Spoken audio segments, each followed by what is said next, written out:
మాజీ MP TPCC working president Anjan Kumar యాదవ్ను పోలీసులు అరెస్ట్ చేసి లేక్ వ్యూ పోలీస్ స్టేషన్కి తరలించారు. ఎందుకు అసలు అరెస్ట్ చేశారు? తను ప్రదర్శన చేస్తుంటే ఒక్కసారి ఏం చెప్పారు పోలీసులు అని మాజీ ఎంపీ గారితో మాట్లాడించేటువంటి ప్రయత్నం చేద్దాం. సార్, మీరు భారీ ప్రదర్శన చేస్తామన్నారు. పోలీసులు ఏం చెప్పి అరెస్ట్ చేశారు? వచ్చినటువంటి ప్రాబ్లం ఏందన్నారు? ముఖ్యంగా మా ఉద్దేశం ఏముందంటే ధర్నా చౌక్ వెళ్ళాలి. ఎందుకంటే మషూరాబాద్ కాన్స్టెన్సీ వైజే చేసారు ధర్నాలు. మషూరాబాద్ అంటే నాకు వస్తుంది ధర్నా చౌక్. ఇంతకుముందు ధర్నా చౌక్ బ్యాన్ చేసింది ఎవరు? కేసీఆర్, కేసీఆర్ గారు. మా ప్రభుత్వం వచ్చినాక ధర్నాల గురించి మళ్ళీ పర్మిషన్ ఇచ్చినాము. ఆయన ఈడొచ్చి ధర్నా చేస్తా అంటే ఫస్ట్ మేము పర్మిషన్ అడిగితే మాకు ఇవ్వకుండా ఆయనకి ఎట్లా ఇస్తారని అది ఒక భాగం. ముఖ్యంగా ధర్మేందర్ ప్రధాన్ రాజీనామా చేయాలి. బీజేపీ బీఆర్ఎస్ ఒకటే అనే మా నినాదం. వీళ్ళ ఆయాంలోనే ఈ నీటు కానీ ఈ పేపర్ లీకేజ్ అన్నీ కూడా 10 సంవత్సరాలు టీఆర్ఎస్లో నడిచినాయి. ఇప్పుడు బీజేపీ ఆయాం మొత్తం చూస్తాం. ఢిల్లీ అంతా అతలం కుతలమై అక్కడ విద్యార్థినులకు చిన్న పెద్ద తేడా లేకుండా విశిక్షణ రహితంగా లాఠీ చార్జ్ చేసి కొట్టి ఫైర్ గ్యాస్ చేసి అందరినీ చెదరమదనం చేసి వందలాది మంది హాస్పిటల్లో పాలయ్యారు. ముఖ్యంగా మేమంటాం ధర్మేందర్ ప్రధాన్ నైతిక బాధ్యత వహించి రిజైన్ చేయాలి. సిగ్గు చెడ్డు లేకుండా ఇంత 4 రోజులు పార్లమెంట్ ఉభయ సభలన్నీ కూడా అతల కుతలం అవుతున్నాయి. చూస్తున్నారు మీరు. చెప్తున్నాము వీళ్ళందరికీ బీఆర్ఎస్ వాళ్ళు ఉన్నారు, బీజేపీ కిషన్ రెడ్డి వీళ్ళందరూ సిగ్గు లజ్జ లేకుండా మాట్లాడుతున్నారు. రాహుల్ గాంధీకి ఏం అర్హత? అది ఆయన పోయి ప్రధానమంత్రి ఇంటికాడ ఊకుంటాడా? ప్రధానమంత్రి ఇంటికాడ ఊకుంటాడు. ఏమన్నా ధర్నా అపోజిషన్ లీడర్ అయినా ప్రజల గురించి ఊకుంటున్నారు, వాళ్ళ గురించి కాదు. వాళ్ళు దేశానికి గురించి వాళ్ళ రాజీవ్ గాంధీ గారు, ఇందిరాగాంధీ దేశాలకు ప్రాణాలు. హై సెక్యూరిటీ జోన్ అదంతా ప్రధాని ఇంటి దగ్గర. దానికి 3-4 గంటలు అప్పుడే మేము వార్నింగ్ ఇచ్చాం, చెప్పే ప్రయత్నం చేసిన అయినా వినలేదు, అరెస్ట్ చేసి. అయినా వినలేదు. అవన్నీ ఉత్తమాటలు. వీళ్ళందరూ ప్రధాని హై సెక్యూరిటీ ఏరియా ఉంటే మేము ఏం చేస్తున్నాం? పర్మిషన్ తీసుకొని వెనక సైడ్ కూకొని బ్యాక్ సైడ్ ఇంటి ముంగడి పోలేదు కూకొని ధర్నా చేసారు. దాని మీరు అంతా అందరినీ అరెస్ట్ చేసారు. అఖిలేష్ యాదవ్ని అరెస్ట్ చేసారు. ఇండియా కూటమిలో అందరినీ అది చేస్తూ ఉన్నారు. మేము ఇవాళ కూడా మా ఉద్దేశం ముఖ్యంగా మేము పోవాలి ధర్నా చౌక్. మేము ధర్నా చేస్తాం. మేము ధర్మేందర్ ప్రధాన్ రిజైన్ చేయాలి అని చెప్తాం. ఈ 4-5 రోజుల నుంచి మళ్ళీ కేటీఆర్ సపోర్ట్ చేయలేందుకు? మాట్లాడిండా? కేసీఆర్ మాట్లాడిండా? ఎవరు మాట్లాడి అచానక్ వచ్చి నువ్వు ధర్నా చేస్తా అంటే మేము ధర్నా చేస్తామని మేము ఫస్ట్ నుంచి ఆడ మేము పర్మిషన్ అడిగినాము.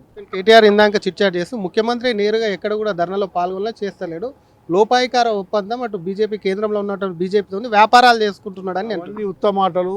మేమంతా కార్యకర్తలు ఉన్నాం. కార్యకర్తలు రక్తం చిందించి ఆ ఫ్యామిలీ గురించి గాంధీ కుటుంబం గురించి ఎంతోమంది ప్రాణాలు త్యాగం చేయడానికే సిద్ధంగా ఉన్నాం. వాళ్ళు దేశం గురించి ప్రాణాలు అర్పించడం, వాళ్ళ గురించి మేము ప్రాణాలు అర్పిస్తామని మేము సోనియా గాంధీ గారి నాయకత్వంలో ఆ గాంధీ కుటుంబానికే మేము ఒక లాయల్ లిస్ట్గా ఉన్నాం. అవన్నీ చెప్పే మాటలు కళ్ళబొల్లి మాటలు. ఆల్రెడీ ధర్నా స్టార్ట్ అయింది సార్, మళ్ళీ వెళ్ళే ప్రయత్నం ఏమైనా చేస్తారా?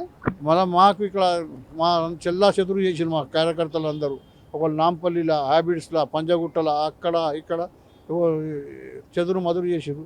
మళ్ళీ చూస్తాం ఎట్లా ఇవాళ లేకుండా రేపు చేస్తాం. ఎప్పుడైనా అవకాశం ఉంటే ఎప్పుడైనా చెప్పి చేయం కదా.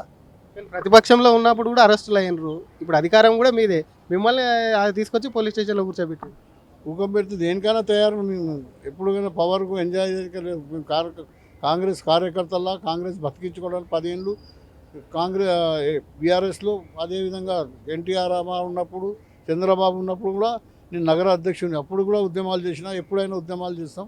కాంగ్రెస్ని బతికించుతాం. రాహుల్ గాంధీ ప్రధానమంత్రిగా అయ్యే వరకు విశ్రమించేది లేదు. మేమందరం వాళ్ళు సాక్రిఫై చేసి వాళ్ళు సీదాసాదా మనుషులు. మీరు చూస్తున్నారు కదా రోడ్ల మీద ఎట్లున్న పరిస్థితి. వాళ్ళకేం అవసరం?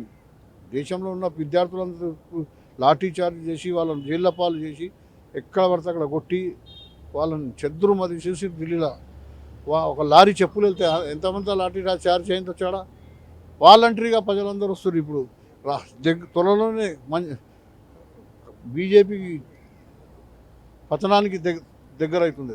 కానీ ధర్మేంద్ర ప్రధాన్ రాజీనామా చేస్తే వ్యవస్థ మారదు కదా, మేము దాని మీద హై లెవెల్ కమిటీ చేస్తామని చెప్పి బీజేపీ అంటుంది. పార్లమెంట్లో కూడా చర్చిద్దామంటున్నారు. నైతిక బాధ్యత వహించి ఫస్ట్ రిజైన్ చేయంటారు. చేస్తే ఏం పోయేది? గతంలో ఒక ట్రైన్ యాక్సిడెంట్ అయితే రాజీనామాలు చేసిన దాఖలాలు ఉన్నాయి.